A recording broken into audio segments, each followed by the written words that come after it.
Ok, bon, bah, on va continuer. Excuse-moi, Pascaline. Voilà. Allez. Donc, ça y est, j'ai fait ma présentation. Je la recommence? Non, mais on continue. C'est bon? C'est bon. J'ai remis l'enregistrement et apparemment, il n'y a plus d'écho. Bon. Ouais. Parfait. Yann? Bon, bah, je prends le relais. Donc, Yann Nabussé, moi j'ai fait des études dans la logistique il y a un long moment maintenant. Et ça fait une bonne dizaine d'années que je recrute des profils techniques, exclusivement techniques, industriels, supply chain et logistique. Et j'ai créé il y a un peu plus de 2 ans le cabinet de recrutement Amalo, qui a la vocation de recruter des profils non cadres à cadres dirigeants dans la supply chain, dans la logistique, mais aussi dans l'industrie. Donc encore une fois, que des profils techniques. Sans restriction de diplôme, donc on va de gens non diplômés jusqu'à des profils de direction, et donc plutôt bac+5, même si les profils de direction ne sont pas dévolus qu'aux gens qui ont un bac+5. Voilà, on est 6, on sera 7 bientôt avec l'ouverture d'un bureau à Toulouse début mars. Top. Voilà. Eh ben, je vais me présenter à mon tour du coup. Julien Bresson, donc responsable qualité opérationnelle chez Géodis Distribution et Express. Donc voilà. Donc j'ai, moi c'est surtout une partie visant l'alternance, hein, puisque en parallèle je suis responsable de l'antenne Île-de-France de l'AETL, donc très engagé envers les jeunes et directement du coup un sujet d'actualité avec les lettres de motivation puisque on en reçoit énormément et on accompagne énormément les jeunes sur ce sujet-là qui va forcément de pair avec le CV. Voilà. Donc, dans l'organisation de ce webinaire, pour le rendre plus dynamique, l'idée, c'est que Julien va poser des questions à Pascaline et Yann qui répondront. Puis, à la suite de ces questions-réponses, les différents invités auront la parole et pourront poser à Pascaline, Yann et également à Julien, voire aux autres participants de la réunion, les questions qui peuvent se poser sur cette fameuse lettre de motivation qui bien souvent est le sésame pour pouvoir décrocher quand même un entretien au-delà du CV. Mais je vais laisser Pascaline et Yann en parler. C'est tout à fait ça, Agnès. Donc, je pense qu'on peut poser déjà la toute première des questions. La lettre de motivation, c'est quoi? Je me lance, tu y vas, Pascaline? Vas-y, lance-toi. On a débattu lors des différents échanges, notamment avec Pascaline, sur ce sujet-là. Pour beaucoup, la lettre de motivation, c'est le document Word à l'ancienne, en 3 parties, qui fait peur à tout le monde et qui met en exergue les qualités ou non-qualités orthographiques des uns et des autres. Et finalement, en discutant, on s'est rendu compte qu'aujourd'hui, avec le numérique, c'est plus que ça. C'est l'accroche dans un mail, c'est effectivement ce document Word qu'on va coller ou qu'on va manuscrire. Et en tout cas, c'est une façon, s'il en est une, de se différencier par rapport à d'autres candidats. Et en tout cas, au-delà du CV qui est très standardisé, de finalement pouvoir mettre en avant qui on est, qu'est-ce qu'on veut, qu'est-ce qu'on peut apporter à une entreprise et en quoi on est plus ou moins pertinent qu'une autre personne pour le poste auquel on postule. Donc, en synthèse, c'est une accroche qu'on va faire auprès d'un recruteur, qu'il soit d'un cabinet ou d'une entreprise et qu'il soit du coup opérationnel ou RH, et qui va montrer finalement pourquoi c'est vous la bonne personne qu'il faut rencontrer euh, pour ce process de recrutement et finalement pour ce poste. Donc, on va dire, c'est le début du parcours de recrutement qui s'annonce plus ou moins long d'une entreprise à une autre. Oui. D'accord. Et puis, c'est aussi un moyen, si je peux me permettre de rajouter à ce que tu dis, Yann, de se démarquer aussi par rapport à un employeur. Parce que quand on reçoit aussi les lettres de motivation, à 99%, tout le monde est motivé et dynamique. C'est ce qu'on retrouve toujours sur les lettres, dans les lettres. Et là, vraiment, c'est vraiment le moyen pour vous démarquer des autres personnes qui postulent également. D'où l'importance encore de la lettre de motivation. D'accord. Et donc, du coup, la question subsidiaire, est-ce qu'elle est obligatoire, cette lettre de Il y motivation? a deux écoles pour ça. Il y a deux écoles aujourd'hui. Il y a ceux qui disent que la lettre de motivation est morte, et puis ceux qui disent que non, pas du tout. Donc, Yann dira de quel bord il est. Moi, je suis de celui où pas du tout, elle n'est pas morte, au contraire. Alors aujourd'hui, évidemment, elle a évolué, hein. C'est plus un mail d'accompagnement. Ça peut être un mail d'accompagnement. On n'est plus sur des choses, mais elle est loin d'être morte. Non, absolument pas. Moi, je vais faire une réponse de Normand que je suis. Elle est à la fois morte et pas morte. Euh, Elle est morte si vous voulez faire un truc conventionnel comme tout le monde. Le fameux truc en 3 parties, finalement, comme le dit Pascaline, où tout le monde met qu'il est motivé et dynamique. Ça, pour moi, c'est mort. Il faut oublier et perdez même pas le temps de le faire. Ça n'a aucun sens. En Oui. revanche, il n'est pas mort. Et comme je le disais lors des phases préparatoires de ce webinaire, il n'est pas mort. Enfin, elle n'est pas morte dès lors que vous y mettez du cœur et qu'il y a quelque chose qui transpire de ce mail-là. Et j'ai chaque semaine, à des étapes différentes d'un process de recrutement, des gens qui sortent du lot parce qu'ils réussissent justement à faire passer un message dans cette lettre de motivation, dans ce mail de motivation. Et finalement, c'est en ça qu'elle n'est pas morte. Elle n'est pas morte dès lors qu'elle est percutante, intéressante et qu'il y a vraiment quelque chose de sincère derrière cette lettre de motivation et qu'elle n'est pas juste une bouteille à la mer. On en a beaucoup rigolé, mais le duplicata qu'on envoie à 50 sociétés différentes avec le poste d'une autre société, très souvent, une fois sur deux, le nom de la société précédente auquel vous avez postulé, c'est même pas que c'est pas utile, c'est que ça vous dessert. Donc c'est pire que pas utile. Ça vous élimine. Ça vous élimine. En revanche, j'ai encore eu le cas la semaine dernière d'une candidate que j'avais refusée à une postulation, qui finalement m'a fait un super mail. J'ai pris le temps de l'appeler et finalement, elle a pu avancer dans le process. Donc, en ça, le mail de motivation a joué finalement son rôle et a permis à cette candidate de mettre en valeur le pourquoi de je postule à ce poste-là en n'ayant peut-être pas le profil idéal. Donc en ça, elle est pas morte. D'accord. Et du coup, au vu de ce que tu viens de dire, est-ce que il n'y a pas aussi une notion de support qui peut intervenir? Tu parlais de la lettre manuscrite, du mail, d'une impression classique. Qu'est-ce qui pour toi enfin, qu'est-ce qui sort du lot en tout cas pour toi? Alors, dans le recrutement, il n'y a pas de vérité générale. D'un contexte à un autre, tu auras des vérités différentes et en discutant tous ensemble, on se rend compte qu'on n'a pas tous des avis similaires. En revanche, on a tous une espèce de trame commune. Et la lettre de motivation, c'est un peu comme le CV et surtout la lettre de motivation, elle doit faire passer des émotions. Certains seront plus à l'aise de la manuscrire et dans ce cas-là, il faut y aller. Et quitte, pourquoi pas, ça se fait de moins en moins, mais aller la porter main dans la main à l'entreprise, se dire, ben voilà, je postule sur tel site logistique chez Geodis par exemple, et ben tiens, c'est à côté de chez moi, je vais aller demander au RH si je ne peux pas lui apporter. Et si ma lettre de motivation, elle est sympa et que je fais cet effort-là, elle aura toute sa valeur ajoutée. Et de la même façon, ça peut être juste un mail et pas le fameux Word, encore une fois, je vous nous, etc. Mais plutôt le mail qui dit, voilà, ce job-là, il me plaît pour telle et telle raison, j'ai pu faire ça, j'ai telle expérience, et donc par rapport à ça, je pense être le bon candidat.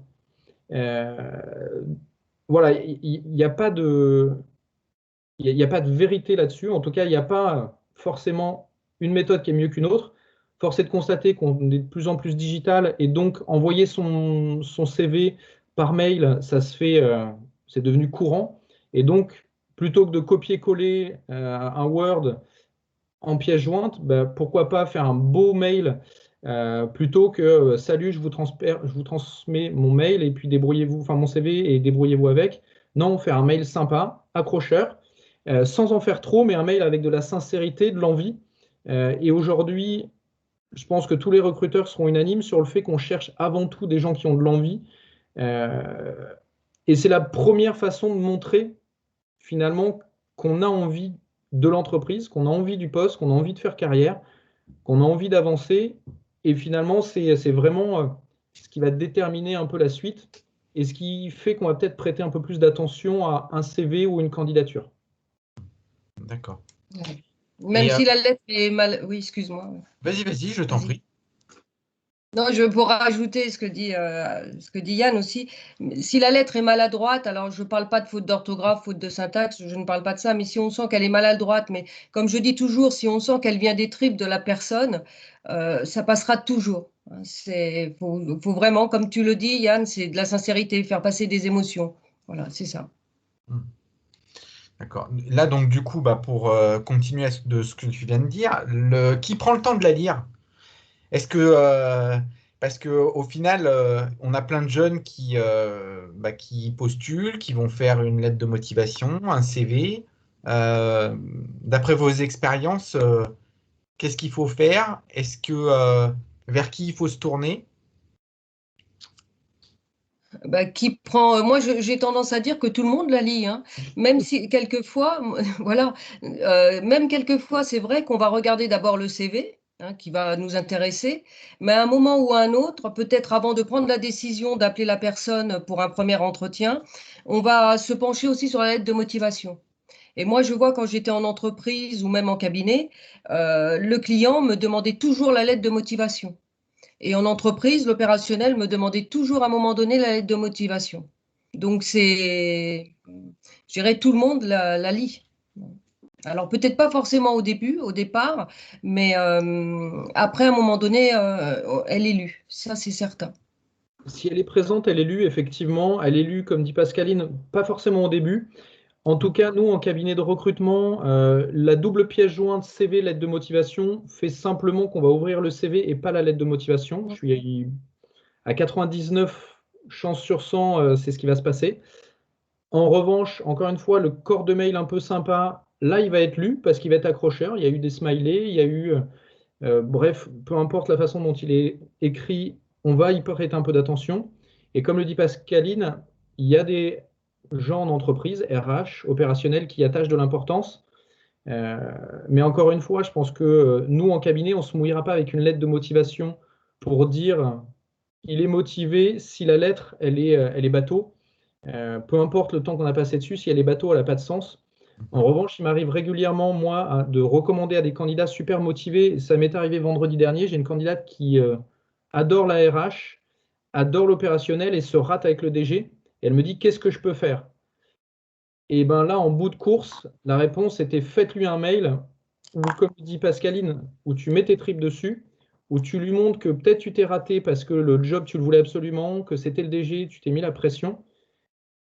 Et ben finalement, elle a eu le job. Et le DG, quand il a reçu le mail, il a dit ah, bah, pas mal. Et effectivement, bon, ok, c'est pas un non, allons-y. Donc voilà, elle peut arriver à différents moments. Celle-ci, elle a été rédigée en bout de course, mais en tout cas à bon escient. Et c'est plutôt ça, c'est bien fait avec sincérité et à bon escient. Donc ça prouve que ça fait la différence à un moment donné. Oui. Ouais. Il faut savoir aussi que vous avez beaucoup d'entreprises aujourd'hui qui, à la fin de l'entretien, vous demandent de faire une lettre de motivation, qui, à la limite, celle que vous pouvez envoyer, ils vont la lire ou pas, hein, mais de toute façon, à la fin de l'entretien, ils vous demanderont de leur faire une lettre de motivation par rapport à l'entretien ou par rapport au poste, mais ils vous demanderont de rédiger quelque chose. D'accord. Moi, typiquement, c'est quelque chose que je fais déjà pour moi quand je recrute. À l'issue de chaque entretien, je demande au candidat de me faire un mail sur qu'est-ce qu'il a compris du job, qu'est-ce qui le motive là-dessus et en quoi il pense que c'est lui. D'accord. Ouais. Ok. On va en venir du coup à une partie importante. Quel doit être son contenu? Grande question.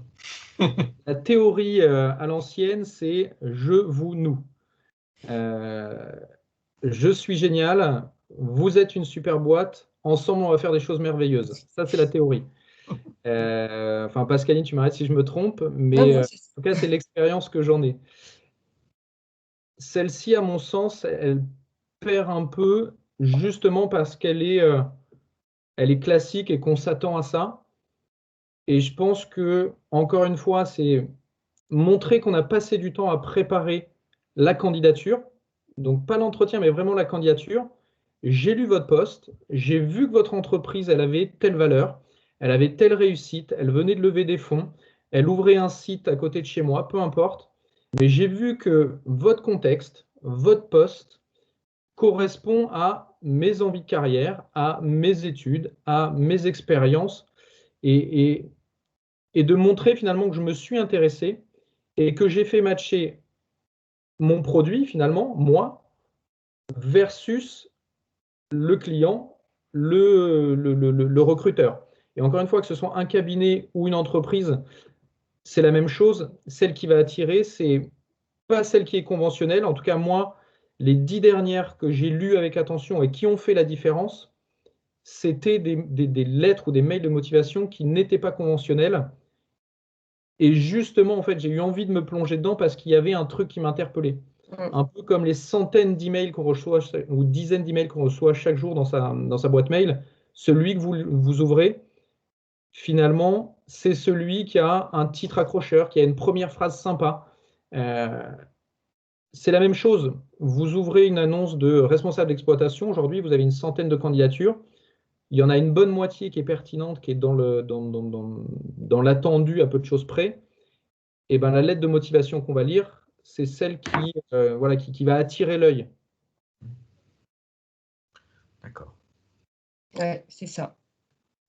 Et du coup, est-ce que il y a, on va dire, une façon un peu plus formelle ou en tout cas des conseils de rédaction avec un petit peu ce que tu viens de dire ou Pascaline que vous pouvez, je sais pas, donner aux étudiants ou autres? Bah déjà, une chose qui est à bannir pour moi, hein, ça c'est le conditionnel. C'est voilà. Faut vraiment préférer, par exemple, dire ce poste correspondrait tout à fait à mon profil. Bah, plutôt dire l'expérience que j'ai acquise. Ah, moi j'ai une panne de courant. Bonjour. Bon, c'est bon, vous me voyez. C'est Voilà. voilà. Oui, Il faut ça on c'est voit à plus bannir. bleu maintenant, on voit noir. Affirmer sans prouver, dire je suis le plus beau, je suis le meilleur, je suis vraiment pourquoi hein, faire du storytelling, hein, raconter, donner des exemples, ça c'est important. Et être sûr, pas dire je pense, peut-être que je suis, non, vous êtes, je suis persuadé. Employer des mots d'action, des mots forts, ça c'est important. Ne pas rédiger un roman non plus, c'est pas ce qu'on attend. Et puis mettre une info positive. Alors c'est ce que j'appelle le PS, le post-scriptum qu'on met en dessous, hein, qui va donner une envie, une information sur voilà sur la disponibilité. Je suis disponible à compter en fonction de l'annonce quoi. C'est vraiment l'adapter. En fait, dans une lettre de motivation, c'est avoir des fondamentaux, hein, une base, et après l'adapter à chaque fois au poste ou à l'entreprise dans laquelle vous voulez postuler. Je suis assez d'accord. C'est du déjà vu, on en a déjà parlé, mais il y a aussi Oui. la base de la base, c'est l'orthographe, la Alors façon ça de tourner une aussi. phrase. Ouais. C'est carton rouge d'office. Et souvent, on se rend compte que c'est un problème de relecture. Un mail qui est parti trop vite, un copier-coller. Il vaut mieux faire un peu plus petit, mais en tout cas avoir fait un truc qualitatif que Oui, d'avoir. complètement. Enfin, Complètement. le copier-coller, c'est une catastrophe. C'est facilitant pour plein d'aspects professionnels, mais en l'occurrence, là, c'est une catastrophe. Et pour compléter ce que dit Pascaline, et je suis très en phase avec elle, c'est aussi finir par un appel à l'action. Ok, j'ai fait ce mail, mais qu'est-ce que je propose? Est-ce que je propose de venir en entretien? Est-ce que je propose qu'on m'appelle? Finir par une proposition de suite. Le mail doit donner, en tout cas c'est la première étape, mais doit donner envie d'aller à la suivante et dire qu'est-ce que vous attendez. Je suis disponible pour venir vous rencontrer la semaine prochaine. Je vous propose d'en parler tel jour, telle heure. Voilà, susciter La curiosité, l'envie, qu'on ait envie d'en savoir plus sur vous, qu'on ait envie de vous rencontrer, de vous appeler déjà. C'est ça. C'est et pas oublier, surtout pas oublier, comme le dit Pascaline, le CV comme le mail, comme la lettre de motivation, c'est une étape. Et l'objectif, ce n'est pas d'être embauché grâce à ce mail. Surtout pas. Passer à l'étape suivante. Et l'étape suivante, c'est quoi? C'est d'aller en entretien ou d'être appelé. Et donc, ce mail, tournez-le de telle sorte, pas d'avoir le job, mais de passer à l'étape suivante. Donc, vous montrez que vous êtes motivé, vous montrez que vous avez compris les enjeux de l'entreprise et vous proposez de passer à la phase suivante. D'accord. Et du coup, quelles sont les plus grosses erreurs à éviter? On en a parlé, l'orthographe, la rhétorique. Peu importe les métiers, la logistique ou peu importe le niveau de qualification, faites relire. Il n'y a rien de pire. Pour moi, les erreurs les pires, elles sont celles-ci. Le mail où dans la première phrase, il y a 3 fautes, hop, c'est fini, on s'arrête là. La lettre de motivation qui est adressée à un autre employeur, stop. Ah, ça, c'est éliminatoire, c'est clair. Voilà, Oui. c'est un peu de relecture. La date aussi, la date. Nous sommes au mois de février et vous avez une date qui date du mois de novembre ou octobre ou décembre. Ça aussi. Voilà, ou le re 2 points ou le transfert en titre. C'est des petites choses, ça prête à sourire. Mais finalement, c'est ces petites choses qui vont être déterminantes. Et c'est aussi ce qui va montrer, moi, c'est ce que je souligne souvent aux gens que j'ai en entretien, c'est ce qui souligne la façon dont vous allez traiter les projets qu'on va vous confier en entreprise. Si vous êtes responsable d'exploitation, si vous êtes chef d'équipe, si vous êtes chef de projet, votre employeur, il va vous mettre face à un client, il va vous mettre face à un manager, face à un directeur de site. Est-ce qu'il a envie de vous envoyer des mails comme ça qui ne sont pas préparés, que vous traitiez un sujet d'amélioration continue sans avoir pris tous les tenants et les aboutissants du site? Est-ce qu'il a envie que vous parliez mal à des subalternes ou à des plus ou moins, peu importe?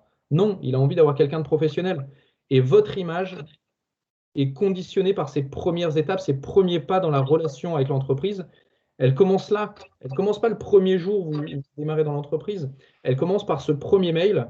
Et il montre que vous êtes le ou la bonne personne pour le job et que vous prendrez les sujets qu'on vous confie à bras-le-corps. Votre carrière, c'est un sujet que vous prenez à bras-le-corps et qui détermine la suite. Vous ne pouvez pas traiter le sujet à l'arrache et à la limite, si c'est pour le traiter à l'arrache, vaut mieux rien faire. Un mail avec un CV, une postulation sur un site internet et ça suffit. Mais si on le fait bien. Et encore une fois, moi je l'ai fait, alors ça fait sourire, moi je suis très mauvais en orthographe. J'ai toujours fait relire mes lettres de motivation par ma mère qui est hyper douée. On a tous autour de nous quelqu'un qui n'est pas trop mauvais. Oui. Des outils formidables sur Internet pour vérifier l'orthographe. Voilà, il ne faut pas, pour le coup, il ne faut pas hésiter à en user et en abuser. Enfin voilà, pour répondre à ta question, les principaux freins, ils sont plutôt d'ordre général que spécifiques à une tournure de phrase, à un contexte, etc. Ce qu'on s'est dit depuis le début, c'est que ça doit donner envie, ça doit montrer qu'il y a de la préparation, ça doit montrer qui on est, et ça doit porter de la sincérité. Après, que ce soit très long, très court, voilà, il faut doser un petit peu ça, mais vérifiez déjà les fondamentaux. Enfin, vous construisez un entrepôt avec une dalle solide, avec votre mail, c'est la même chose. Et après, vous l'adaptez au client. Exactement. Alors, une petite question, de plus en plus, donc je ne parle pas de la lettre d'accompagnement, de la lettre de motivation qui serait sur un PDF en accompagnement du mail, mais dans le corps du mail, comment vous vivez un smiley qui apparaîtrait parce que c'est vraiment le mode de communication aujourd'hui, même en entreprise, même des managers, voire des grands managers qui commencent à mettre des smileys dans le texte. Donc, qu'est-ce que vous en pensez? Et pareil, au niveau de l'objet, après, est-ce que vous avez l'objet qui vous accroche, en objet du mail, le truc qui fait mouche à chaque fois? Alors, le smiley, oui, il y a aussi certains managers qui l'utilisent. Hein, donc, pour ma part, je dirais que